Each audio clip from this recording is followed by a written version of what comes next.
এবারের আয়োজন অষ্টগ্রাম হাবিলি বাড়ির আশুরার মেলা।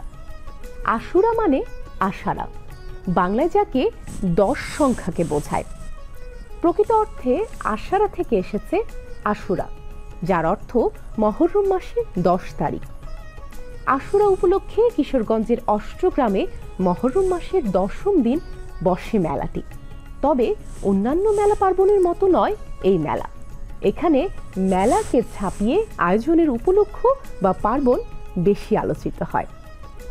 এই সপ্তাহের মেলা পার্বণে দেখব অষ্টগ্রামের আশুরার আয়োজন।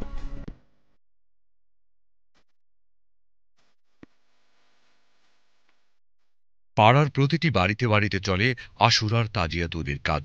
কেউ রঙিন কাগজ দিয়ে আলপনা তৈরি করে, কেউ আবার রঙিন কাপড় কেটে আশুরার তাজিয়া তৈরি করেন। পাক পাঞ্জাতনের 5টি অংশে ভাগ করে বানানো হয় তাজিয়া। বিভিন্ন পাড়ার মার্সিয়া দল মিছিল করে হাবেলি বাড়িতে আসে। তারা মর্সিয়া গান করেন, তারপর বাড়ি ফিরে যান।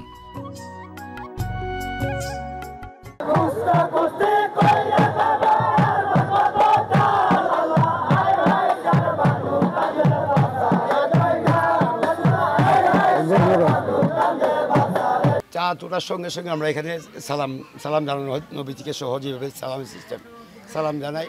প্রতিদিন ফজরের নামাজে পরে আমরা এখানে পুরুষরা জারি গায়, পুরুষদের জারি শেষ, মহিলার জারি গায়। জারিটা হচ্ছে সুরের মাধ্যমে, আপনি করুন কাহিনীগুলো সুরের মাধ্যমে প্রকাশ করা।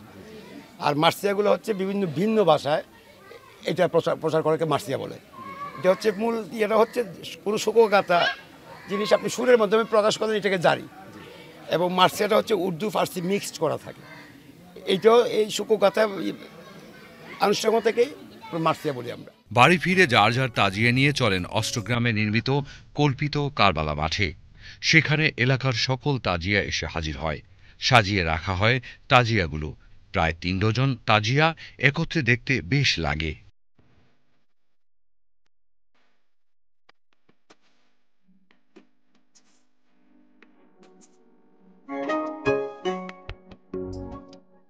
এই তাজিয়াগুলো 10 মহরম থেকে 40 দিন পর্যন্ত এখানেই থাকে। 40 দিনের 40 খরচের দিন রোদ বৃষ্টিতে ভেঙে পড়ে। সেখান থেকে বাঁশ কাগজ নিয়ে 40 খরচের খিচুড়ি রান্না করা হয়। এর মধ্য দিয়েই প্রতিদিন চলে মর্সিয়া।